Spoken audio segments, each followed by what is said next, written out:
Hello everyone, I am Prepper Princess, the author of Living on Almost Nothing. If you're interested in purchasing my book, I'll go ahead and leave a link down in the description box below. Today's video is going to be my weekly anti-prepper video about why 90% of the population is going to be dead within probably 6 months of any sort of collapse, and that the military is simply not coming after all of your stuff, and neither are the looters. Here's why. I'm throwing some numbers at you, and you can go ahead and Google these all you want. You can go to the CDC website, do whatever you like. It's up to you. I've already done the research. You can do the rest of the research for yourself. And here is something that I don't think that a lot of people understand, is that the majority of the United States, the people within the United States, are very sick in a lot of different ways. And to be quite honest with you, if some sort of economic collapse, SHTF scenario, Teotihuacan happens, people are simply not strong enough to get past much of any of it. And that includes people watching this video. And I know I'm gonna ruffle some feathers, and that's okay. Go ahead and comment your angry comments down below. It's really entertaining for me. According to a federal survey, 119 million Americans are on prescription drugs. That is half of all Americans over the age of 12. If you don't have those prescription drugs, if we are no longer trading with China, if you are no longer able to go down to the pharmacy and get your prescription drugs, how much longer are you going to survive? Seriously. And that is not only physically, that is mentally as well. If you're on mental prescriptions for mental problems, schizophrenia, whatever it is, how long are you going to make it in society if you're a jerk without your medications? How long do you think that people are going to put up with your bad attitude? So it might be a good time to reconsider some things, make yourself some friends, get back in touch with your family, get back in touch with God, make yourself useful to your own community. 42.3 million Americans are on food stamps. That's about 1 in 6. You run out of food stamps and you can go to the food bank, but what happens if the food bank is closed? You're going to be scrounging around, and more than likely within a certain amount of time, you're going to be starving to death. If you can't take care of yourself and you can't take care of your children, you should have not had children. And I'm going to say it. Oh my God, the horror. How dare she say that? No, if you can't afford kids, you shouldn't have had them. Figures from the CDC state that 1 in 4, or 61 million Americans, are disabled in some capacity. 8.2 million Americans collect disability checks. So let's just say that the government is no longer in working order and you are not able to collect your disability check. And your disability check is paying your bills. It's paying your electric, your water, your sewer, your food, your medications. It's paying for your rent or your mortgage. How long are you going to last without that disability check? How long are you going to last without the government taking care of you? My guess is not very long. And I know that there are a lot of disabled people on my channel. I'm sure that there are. It is a money saving and prepping channel.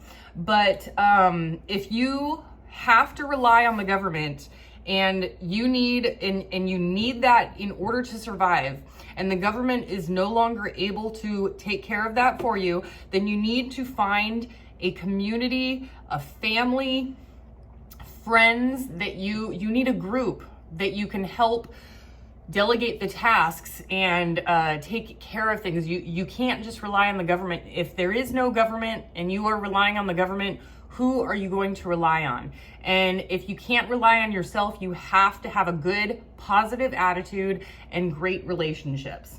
That is very important. Your relationships are extremely important in any type of collapse. What else do we got? We got 69.8 million Americans collect Social Security checks. So this is the retired people, the people who worked for their careers. Now, how many people are on Social Security only and have no pensions or anything like that? Not that it would matter if the complete financial system and the government collapsed. You have no money, all right? And money would pretty much be valueless anyway.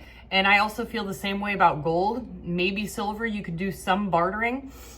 But the truth is that we have lost so many skills as a nation. I understand that you can bake your own bread, but where are you going to get flour? I mean, where are you going to get flour? Here, fortunately, I learned how to make flour out of mesquite trees, mesquite pods. But most people don't have wheat fields. And even if they did have wheat fields, they don't have the proper preparation tools or a grinder. So that's incredibly important. And then if you have it all in a bucket, what happens when you run out? Do you assume that society is going to be back on its feet by then? It might be a good idea how to figure out how to forage and scavenge in your own climate, wherever it is that you live, and learn how to do that. You can do it with acorns, with walnuts. You can make bread out of these things. And it's really, really important that you learn how to do it from the plant to your table. It's very important that you learn the process in the middle. What else do we got? We got 37.3 million Americans over the age of 12, or 13.6%, are current users of illegal or illicit drugs. This is one of the things that I like to tell teenagers and kids is if you want to be self-sufficient in your future, if you want to have a future at all, don't drink, smoke, or do drugs. Simple as that. They are the most expensive things on the planet, pretty much. Not just in terms of the product itself, but in terms of the consequences of your health that you'll suffer later on. So let's say, you know, you're smoking your pot, you're smoking your cigarettes, and you're drinking your Jack Daniels every day. 20 years down the line, not only are you going to pay, I don't know how much $15 for a bottle of JD, right? You're going to be paying that same exact amount at the doctor's office later on, maybe even 2 or 3 times as much.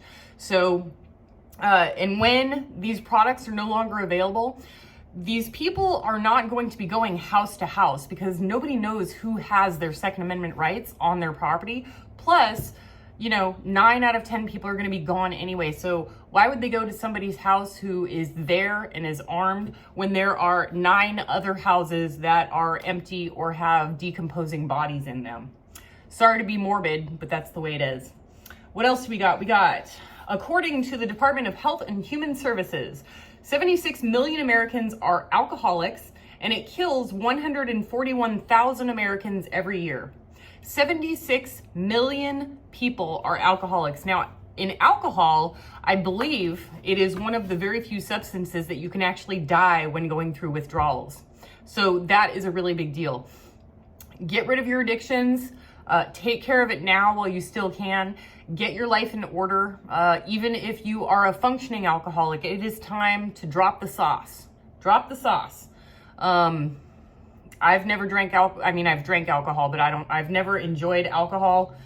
Last time I had a drink, you guys saw it, was my tribute to Betty White video. I had one of those little airline bottles of vodka. Her favorite thing was vodka and hot dogs, and that's what I made, hot dogs. And I had a little, I'm not a drinker, let's just say. Coffee is my drink of choice, absolutely. All right, so get rid of the sauce, folks. It's not gonna be around. There might be, if only 10% of the population is left, how many of those people do you think are gonna have their own still and know how to run it and give you proper alcohol without, you know, killing you from some sort of crazy messed up sugar yeast infection thing? I don't know. I wouldn't want to do that. We've got 23.2 million people have cancer. That is 9.4% of the population. 18.2 million adults have heart disease. That's another 6.7% of the population. 34 million Americans have diabetes. That's 10% of the population. And all 3 of those diseases require life-saving medication, like almost daily. If you have diabetes, type 2 diabetes, have you spoken to your doctor about getting rid of the diabetes as opposed to treating the symptom?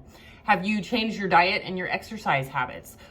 When it comes to heart disease, what sort of exercises are you doing to increase the blood flow of your heart? Is there anything that you can do?